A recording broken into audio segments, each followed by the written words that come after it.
Okay, welcome back, folks, to Health Human Services. We are picking up on an act relating to the Human Services Board Fair hearing proceedings, and we have Ashley Johns here. So welcome, Ashley. This is your first time in our committee, so we're going to do a brief round of introductions. Appreciate you being here. I'm Teresa Wood. It's nice to actually see you in person. We had a Zoom meeting a few months ago. Teresa Wood from Waterbury. I also serve Bolton, Buell, Score, and Huntington. And I'm going to go this way. Ray Garofano. I live in Essex, and I also represent Essex Junction. Jubilee McGill. I live in Bridport and also represent Middlebury, New Haven, and Woodbridge. Hello, I'm Esme Cole. I represent Hartford. Hi, I'm Zon Eustis. I live in Guilford and represent also Vernon. Good morning, I'm Todd Nielsen. I represent Brandon Forest. Hello, Doug Bishop. I represent Colchester's Chittenden 20 district. Brenda Steady, East Milton, Westford. Hi, good morning. Eric McGuire, I represent Rutland City. Ann Donahue, Northfield, also represent Berlin. Then we go right around the outside. Peter Giordi, Beach Theater. Jennifer again. Oh, sorry. I work with Ashley. It's just formalities here, you know. Like a GC. Yeah. Brandon Edward, Policy Director for the Agency of Human Services. Katie McDonough, Legislative Council. Harlan Molander, Advocate for Action Services. Lori Morse, Committee Assistant and Zealous Advocate. Okay, that's gonna be the term that we're gonna use all the time here. Okay, Ashley, welcome to House Human Services, and I don't see any documents or anything from you, so I know that we are expecting something maybe next week. Welcome, and interested in hearing whatever thoughts or comments you might have. I realize that the bill itself doesn't have much in terms of language, but about the Human Services Board sort of in general. And thank you so much for having me, Ashley Johns, Agency of Human Services, staff attorney. I just had one comment, I think, on the current language surrounding the prohibition on the use of legalese. I just wanted to note that some of the hearings decisions from the Human Services Board go directly to Superior Court if they're appealed. So there is a level of legal terminology that has to be used in the hearing and written into those decisions to make sure that things like objections from those attorneys representing the agency are noted appropriately. So if there was any sort of prohibition on legalese, that would need to be considered. I understand that the purpose would be to make the hearing more accessible to the person who would be appealing, but we would still have to make sure that some of those formalities existed so that a court could review that decision without issue. My understanding also was that the committee might have some questions about the secretary reversal process. So I wanted to give just like a broad overview of that and then answer any questions the committee might have. So the secretary reversal occurs only in 4 types of cases. They're TANF cases, child support cases, Medicaid cases, and Vermont Health Benefit Exchange cases. All of those particular topics have federal funding tied to them. So in 2 specific circumstances, the secretary can reverse a decision. She has to review all of them, but she may reverse or modify a decision if it either misinterprets or misapplies state or federal policy or rule, or the finding of facts lack any support in the record. Those are the only 2 circumstances where she can use that. And some of that has to do with the ability to tie federal funding into those programs. So what we don't want is a scenario where the board is making a decision in contradiction to federal policy in such a way that it would ever risk the funding matches that we're getting, especially in a program like Medicaid. Yeah, go ahead, Representative Donahue. So I apologize for not knowing off the top of my head, but I don't recall that the limitation to those 2 situations is part of the a statute. It is. It is in the statute as opposed to the broader. It says the secretary may reverse, and then it's got 2 subsections. Those are the 2 subsections. Thank you. Okay. My question actually was along the same lines because I have been familiar in previous life that the secretary reviewed and actually reversed situations that didn't have to do with any of those 4 categories that you just said. That would then, I have to predate this. I only worked under this version of the law, but so these are the only 4 categories that exist for review. And then those are the only 2 circumstances for reversal. Okay. And so are there and I realize that you may be coming back next week with some potential changes or suggested language changes. Is there, because, Medicaid is actually much broader than the situations that you described. And I'm just wondering if the secretary is interested in broadening that ability to review and potentially reverse decisions.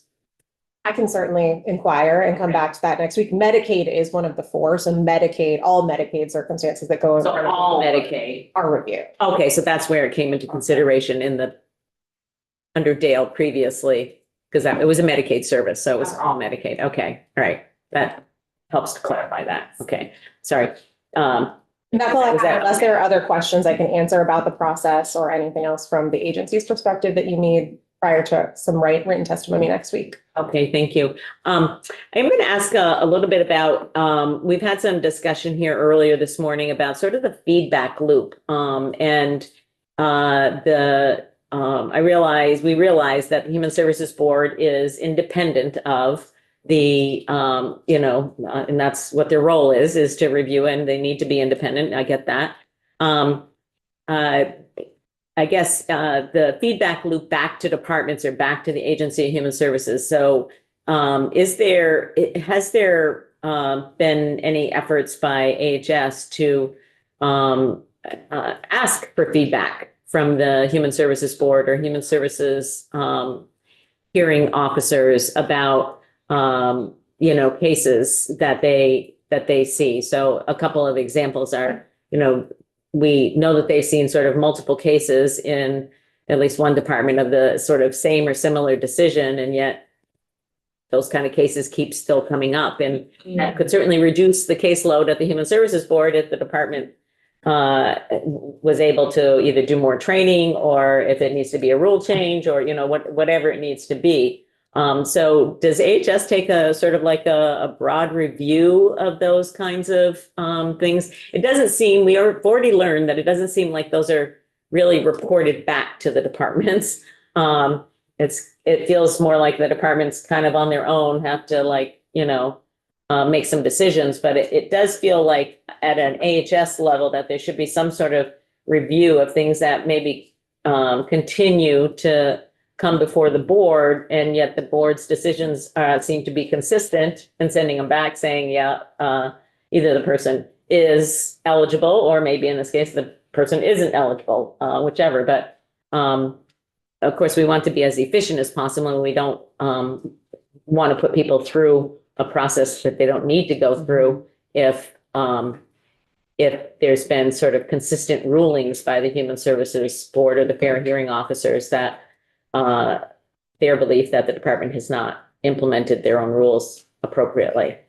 I would say I'd be really interested in hearing feedback from the board on what those cases are and what kind of areas they fall into, because I think a lot of cases that go before the Human Services Board have a very individual aspect to why they can or cannot qualify for a benefit. There are programs that have a vast array where you have to meet items 1 through 10. We might have someone that we think doesn't meet 3 but meets the rest of them, and the Human Services Board could disagree and send it back. So I would be interested to know if it's the same exact item, like line item, that they're missing again and again, or it's just the same broad category of case, just to see how to implement any changes that would need to take place as to how those cases are going up. Mm-hmm, mm-hmm.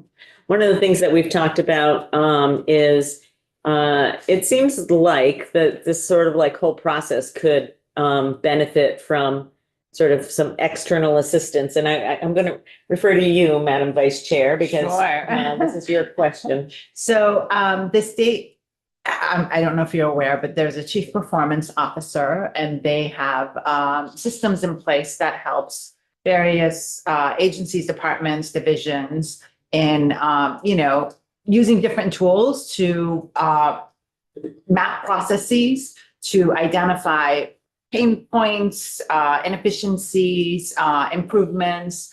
So just kind of wondering, how much of that are you all aware of?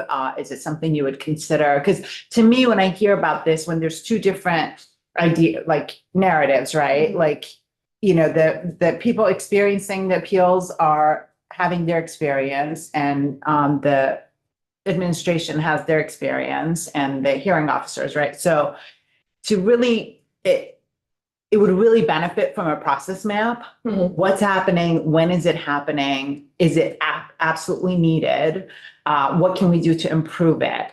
And just, I'm aware that there's resources available through the state of Vermont that could help with that. So just would encourage folks to look into that. And Certainly open to exploring it. I would happily take that back. Anything that we can do to make processes like this more efficient, I'm Justin's gonna love. on board. Yeah, folks are gonna start ringing off now. But I do think we would need to, you know, take that back and review, but I think that's an interesting idea. Go ahead, Representative Bishop. I would be interested to learn a little bit more about the secretary's review. Secretary has a lot on her plate. I imagine she doesn't personally review all the cases coming out of the Human Services Board. Can you just share a little bit? Sure. So she reviews cases that get flagged for, you know, a concern about whether or not it meets one of these two qualifications. So either the misinterprets or misapplies state or federal policy or rule, or that a finding of fact lacks any support in the record.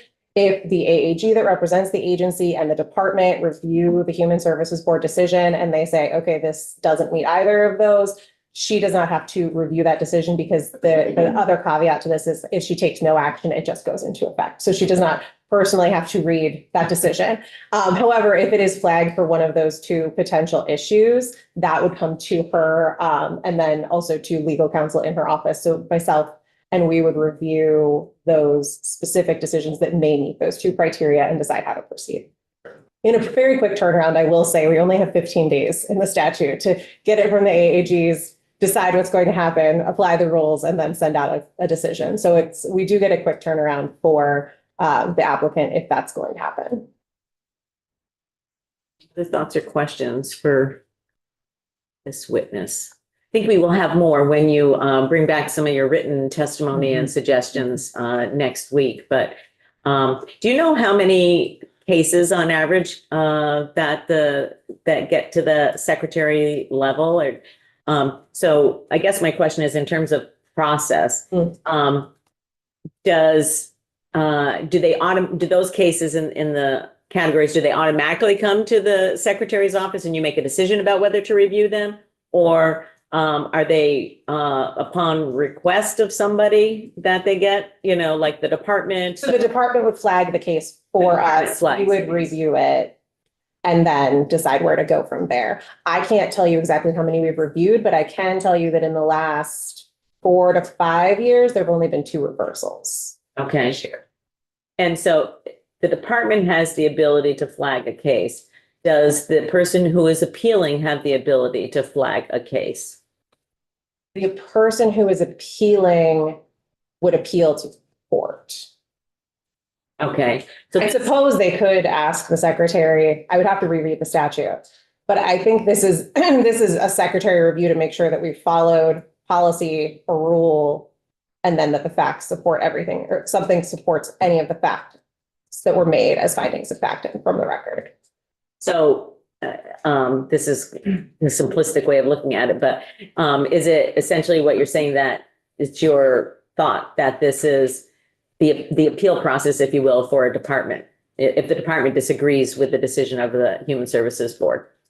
I would need to double check, but I actually think some of this may come from federal law, that the secretary has to sign off on these types of decisions before they can be appealed, which is why no matter what, we all have to wait that 15 days, even if nothing is done, so that it is approved by the secretary. And then if the person who's applying, who's appealing, has an issue, they can appeal that into court at that point if they disagree with the Human Services Board. What about if they disagree with the secretary's decision? Same. Okay. And so I think that was a yes, that it's the department's appeal essentially to their. Yes, because we couldn't appeal the secretary's decision. Right, the secretary's made the decision at that point, she signed off on it, so we would never appeal that into court. Right. Hopefully. That would be awkward. That would be awkward, right? That would be awkward. Okay, all right, I think I have that down. other questions about how the secretary, that secretary piece of it is handled? All right. Okay. Well, I think that was pretty quick, Ashley. Thank you. Thank you. And we look forward to seeing you back next week. Do you know when next week? I don't know when yet, but. No, but I mean, like, when would you be ready? I guess is the question. I know that we're meeting today or tomorrow, so maybe midweek, end of week is better. Wednesday? Wednesday, would that work? Because we want to start markup on this bill next week, so Wednesday would be okay. prepared for Wednesday. Okay, all right, that would be wonderful. Thank you.